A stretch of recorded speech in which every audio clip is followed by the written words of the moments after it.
এটা কিভাবে বললে গীবত হবে না যে আমাদের এরকম একজন প্রশ্নবিদ্ধ মানুষকে আপনারা কেন আমির বানাইছেন, অন্যকে বানান। কথা মুখে মুখে মার্কাজের ফান্ডের টাকা দিয়ে, এবং কিছু মুরব্বীরা নিজেদের পরিবারের যে খাবার দাবার, চাল ডাল তেল শুকনা যে খাবার দাবার, এগুলা মার্কাজের গুদাম থেকে নিয়ে পরিবারকে দিতেছিলেন। 1 বছর 2 বছর না, অনেক বছর থেকে এই কাজগুলা চলতেছিল। চিন্তা করেন যে কত বেশি মানে লুকাছুপি ছিল এই বিষয়ে, যাতে করে নিজামুদ্দিনের সাথে সম্পর্ক আওয়ামের না হয়।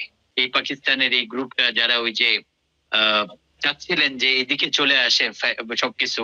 ওমর ফারুক সাহেব দামাত বরকাতুম উনি আহমদ লাট সাহেবের বয়ানের তর্জমা করেন 20-30 বছর থেকে। এবং এই যে 40 জনের যে আলাদা একটা গ্রুপ আসছিল, ওই গ্রুপটা ছিল আহমদ লাট সাহেব এবং ভাই ফারুক সাহেবের একটা গ্রুপ, যারা মাওলানা তাজ সাহেবকে ওনার যে কঠোরতা, মার্কাজের মধ্যে অনেক কিছু এমন চলতেছিল যেটা মাওলানা তাজ সাহেব দেখছেন যেটা উসুলের খেলাফ, এই কাজগুলো হওয়া উচিত না, ওগুলোর বিরুদ্ধে মাওলানা তাজ সাহেব 2000 উনি যখন থেকে ফয়সলা করেন সেই 97 সালের পরের থেকে উনি এই জিনিসগুলাকে দেখে আসতেছিলেন, এবং 2003-এর পরের থেকে এই বিষয়গুলোর প্রতি উনি একটু কঠোর হন। 2003-এর পরের থেকে এই বিষয়গুলোর প্রতি উনি একটু কঠোর হন, যেগুলো হওয়া উচিত না। তার মধ্যে আমি নাম বলবো না, কিছু তাবলীগের মুরব্বিগণ নিজেদের সফরগুলা যেগুলো মার্কাজ থেকে করানো হয়, ওই সফরগুলা মার্কাজের টাকা দিয়ে করতেছিলেন, মার্কাজের ফান্ডের টাকা দিয়ে।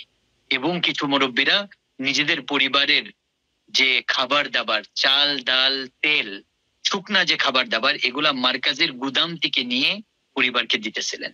1 বছর 2 বছর না, অনেক বছর থেকে এই কাজগুলা চলতেছিল। হযরত মাওলানা তাজ সাহেব দামাত বরকাতুম এই কাজগুলোর উপর অনেক বছর পর্যন্ত তারগীব দিয়েও যখন বন্ধ হয় নাই, এটার উপর উনি মাশওয়ারা করে এটাকে বন্ধ করাইছে। এবং আরো কিছু জিনিসের একটু কঠোর হওয়ার কারণে ওনার বিরুদ্ধে এনারা চলে যান।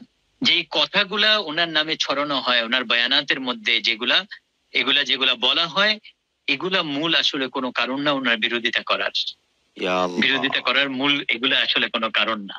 এবং এটা আপনি এখনো শুনবেন, এখনো ওনাদের কথার মধ্যে বলেন যে উনি যদি শুধু ইমারত ছেড়ে দেন তাহলে উনি আমাদের মাথার তাজ, এখন পর্যন্ত বলেন। তার মানে এই কথাবার্তা যেগুলা ছড়ানো হয়েছে, এগুলা ওনাকে বলবো যে ওনাকে প্রশ্নবিদ্ধ করার জন্য।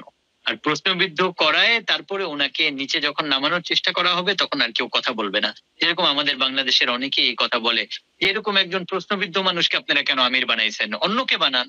এই কথা মুখে মুখে মানুষের যারা বিরোধিতা করে তারা এই কথা বলেন যে উনাকে কেন বানাইছেন, এত বড় একজন প্রশ্নবিদ্ধ মানুষ। তো আসলে উনাকে প্রশ্নবিদ্ধ বানানো হয়েছে প্ল্যান করে, যেটা আমরা কখনো বুঝতে পারি নাই। অনেকদিন আগের থেকে এটার পিছনে ষড়যন্ত্র চলতেছিল। তো যার কারণে আল্লাহ হেফাজত করেন, ওই জায়গা থেকে উনি একটু কঠোর হওয়ার কারণে কিছু ওখান থেকে ওনার প্রতি একটু বিরক্ত হয়ে ওই পাকিস্তানের যে গ্রুপটা একটা নতুন সূরা বানাইতে চাচ্ছিলেন। আর যেই সূরা বানানোর মূল উদ্দেশ্য ছিল দাওয়াতে তাবলীগের সমস্ত বাগডোর যাতে করে তাদের হাতে চলে আসে, এটা নিজামুদ্দিনের কাছে আর না থাকে। এটা হচ্ছে মূল কারণ। যে ইন্ডিয়া একটা হিন্দু দেশ। আমি পাকিস্তানে পড়ালেখা করছি কত বছর বললাম, আমি জীবনে কোনোদিন পাকিস্তানে হাজী আব্দুল ওয়াহাব সাহেবের মুখে ছাড়া অন্য কারো মুখে নিজামুদ্দিনে যে তাবলীগের মেহনত হয়, নিজামুদ্দিন যে একটা আমাদের মার্কাজ, ওই জায়গার থেকে যে আমরা আমিরের এটাতে আমাদের মেহনত চলতেছে, এটা অনেক আগের কথা বলতেছি, সেই 97-98 ওই সময়ও আমি কোনোদিন হাজী আব্দুল ওয়াহাব সাহেব ছাড়া কারো মুখে কোনোদিন নিজামুদ্দিনের আলোচনা শুনি নাই। কাছ থেকে এসব দেখেছেন যে কজন মানুষ, তাদেরই একজন ভাই হাজী আব্দুল ওয়াহাব সাহেব।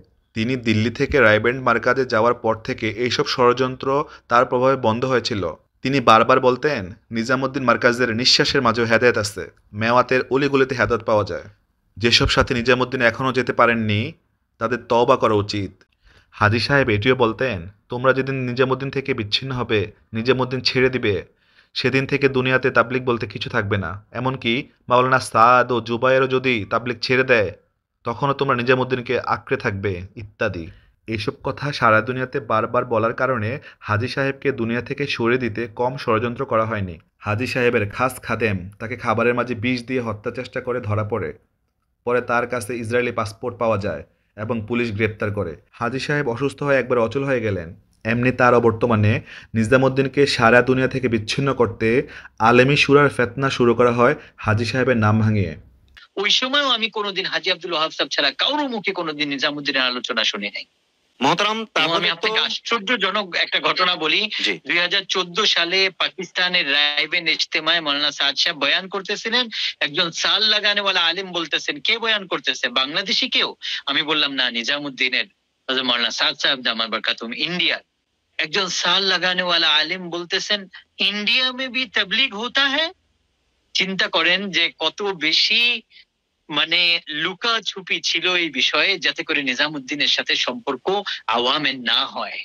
আপনার তো তাহলে এই প্রশ্ন এবং আসা উনি উচিত কোরআন ছিল, পড়েন। না না আপনি বা যে কেউ তো এই প্রশ্ন তাবলীগ কাহা সে শুরু হুয়া, আপনি এই প্রশ্ন তো আমি তো অবাক হয়ে আকাশ থেকে পড়লাম যে কি কথা বলতেছে। যাই হোক, আল্লাহ মাফ করেন।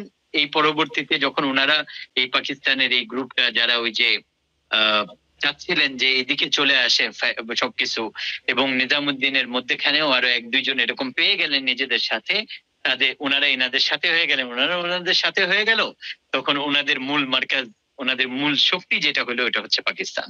তাহলে তো এবং পাকিস্তানে এনারা পরামর্শ করলেন। জি যে তাহলে তো মোহতারাম আমরা আপনার এই বলবেন। বর্ণনায় ধরে নিতে পারি যে এখানে ব্যক্তি স্বার্থ, লোভ, ক্ষোভ, জেদাজেদি এবং একটা পদমর্যাদা, চেয়ার, এই সমস্ত বিষয় আসলে বিতর্কতভাবে আগে থেকেই জড়িত ছিল, যেটা আমরা জানতাম না।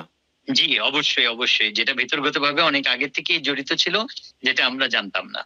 তাহলে এবং মানে আমি আপনিও যদি মানে এটা কিভাবে বললে গীবত হবে না যে আমাদের পাকিস্তানি বলবো নাকি আমাদের ভাই বলবো, ওনাদের মধ্যে সবসময় একটা জিনিস থাকে যে কর্তৃত্ব। ওনারা সবসময় কর্তৃত্বটা পাওয়ার একটা ওনাদের মধ্যে, এটা ওনাদের রক্তের মধ্যেই মনে হয় থাকে। আমাদের বাংলাদেশের উপরেও কর্তৃত্ব ওনারা সবসময় করতে চাইছেন, এবং দাওয়াত তবলিগের মেহনতের উপরে ওনারা করতে চান, বা সবসময় ওনারা এটা বলতে চান তবলিগের মেহনত পুরো পৃথিবীতে আমরাই করি, আমাদের কোরবানি বেশি, আমরাই সব। এই ধরনের একটা মনোভাব ওনাদের ভিতরে আমি ছোটবেলা থেকে দেখে আসছি। যাই হোক, আল্লাহ হেফাজত করেন।